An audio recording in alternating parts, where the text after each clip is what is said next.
안녕하세요. 돈이 되는 5분 이야기 돈외의 김비정입니다. 주식을 보통 자본시장의 꽃이라고 얘기합니다. 주식을 통해서 자연스럽게 경제 경부도 하고 시장 상황도 보고 살아가는 모습도 보고 시각을 넓히게 하는 것이죠. 따라서 늦었지만 빨리 시작하는수록 경제 공부에 도움이 되지 않나 이렇게 생각합니다. 그래서 오랫동안 주식시장을 한 경험을 바탕으로 해서 최소한 돈을 잃지 않는 그러한 방법을 10가지 한번 소개해 드릴까 합니다. 첫 번째가 목표 수익률을 너무 높게 잡지 말라 이렇게 하고 있습니다.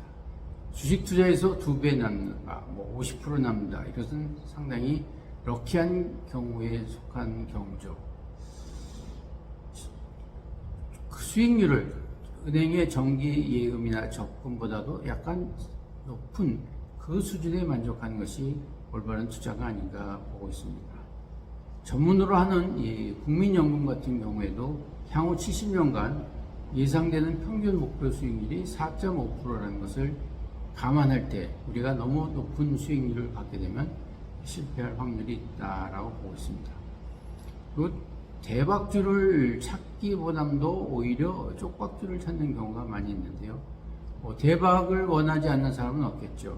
그런데 너무 단기간에 오르는 대박주를 쫓다가 쪽박주에 되는 경우가 많습니다. 그래서 이를 회피하기 위해서는 금융감독원 전자공시 시스템을 보면 실적이 나와 있습니다. 그걸 꼭 파악을 하셔야 될 것 같습니다. 세 번째가 잘 모르는 상품에 투자하지 않기죠. 우리가 작은 냉장고 하나 사더라도 여러 번 검색하고 또 알아보는데 주식을 몇십만 원, 몇백만 원 샀는데 그냥 단지 다른 사람의 얘기를 듣고 산다는 것은 상당히 넌센스라고 보고 있습니다. 그 주식은 장기간의 투자 패턴이기 때문에 빚내사에서는 좀 어렵지 않나 보고 있습니다. 그리고 주식도 자산 배분을 철저히 해야 됩니다. 작은 자산이라 해서 무시하는 것이 아니라 자산이 크든 작든 리스크를 해소할 수 있는 것이 진정한 주식 투자의 기본이 아닌가 보고 있습니다.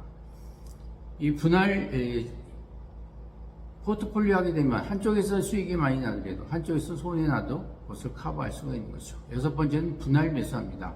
한꺼번에 주식을 사는 것은 상당히 위험이 있는 거죠. 그리고 주식이 고가와 저가를 맞춘다는 것은 상당히 어렵죠. 그래서 이것이 자신이 없는 분들은 간접 투자 비용을 높이는 것이 좋습니다. 요새 많이 나와 있는 ETF나 ELS 이런 것들 또는 펀드를 이용하는 경우가 좋아 보입니다. 그리고 한 국가에만 집중하는 것은 위험이 있기 때문에 글로벌 주식을 통해서 동남아 주식, 미국, 심지어는 가격이 떨어졌을 때는 중국, 일본 이런 주식에도 같이 볼 수 있는 그런 시각을 봐야 됩니다. 그리고 숏 포지션을 잡을 때 조심해야 됩니다. 숏 포지션은 건 매도 포지션인데요. 주식은 모름지기 오르는 습성이 있기 때문에 숏을 잡을 때는 분명한 확신적인 것이 있어야 되겠습니다. 그리고 마지막으로는 역시 주식도 공부를 해야 될 것 같습니다. 내 돈을 자기가 지킬 수 있는 그런 것이 되지 않나 보고 있습니다. 누구나 잘 알고 있는 이런 방법이지만 이것을 자기 실천으로 옮기는 것이 중요하지 않나 생각합니다. 감사합니다.